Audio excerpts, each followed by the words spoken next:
Hey guys, Infidel 1258 here. This will be a rundown of what it takes to win using the Death Splinter all the way up into the gold ranked levels. So this deck here is what I used to climb from, I think I rented them while I was still in bronze.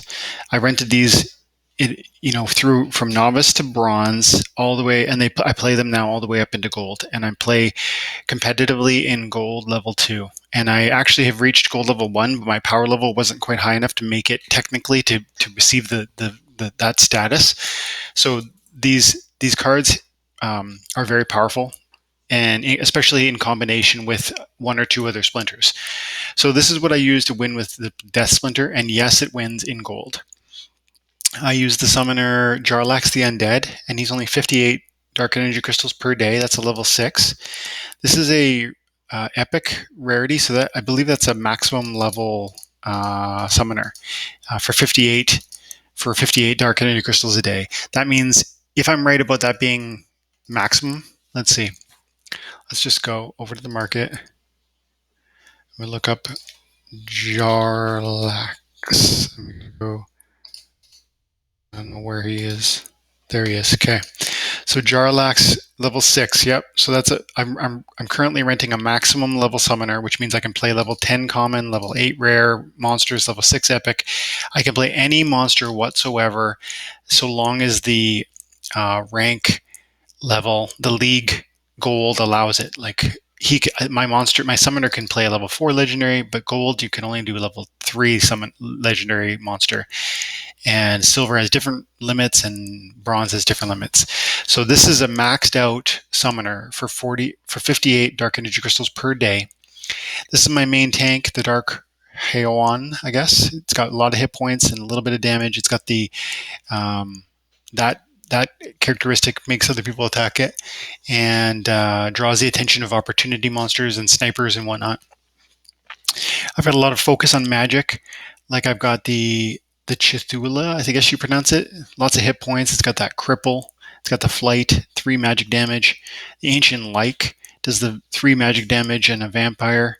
At higher levels, this Ancient Like does a resurrect, which is great. Fallen Spectre, really inexpensive magic damage. The Theorosa Nightshade, inexpensive magic damage for 1 mana. You get 1 magic attack. That's great. And these lower hit points don't matter if you're rocking the Huan, because he's going to draw the attention of your enemies. Then I've got some good archery damage, like the Dark Astronomer does 3 archery damage for 4 cost at higher levels. Octopiter does 4 archery damage at higher levels. This is an alternative tank that I don't use very often. Maybe I wouldn't rent again. Marrow's Ghost is nice for a secondary tank. Very inexpensive. Nightmare is a great card, actually, in certain situations with that sparkle damage and the high hit points. Maggots is a good card, but I don't know.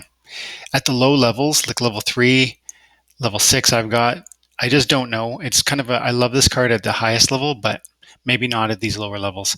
Undead Priest is a great card for the 2. It only costs 2 mana to play. And like I said, this team here wins in gold.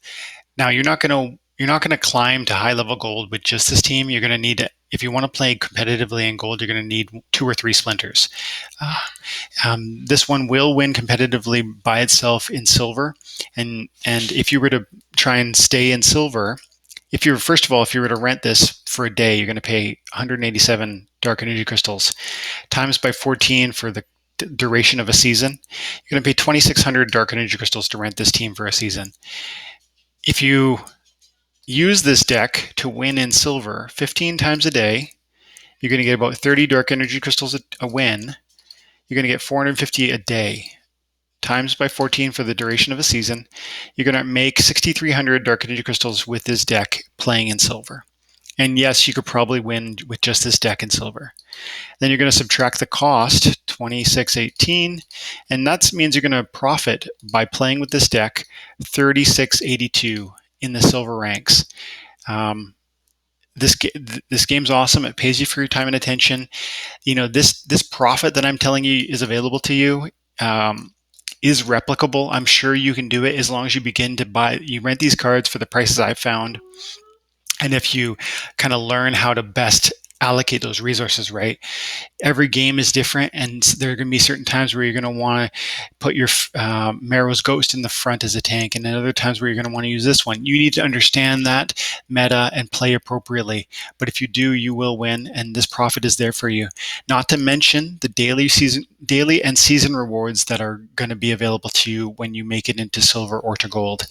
So this game's awesome. It pays you for your time and attention. I hope this is helpful, and I will try to do the other splinters when I get more experience renting them at these low levels. So far, I've only rented Water, Earth, Life, and Death, and I've made comments, videos for each. So eventually we'll get to Fire, and we'll do Dragon and Neutral also. Thanks, guys. Take care.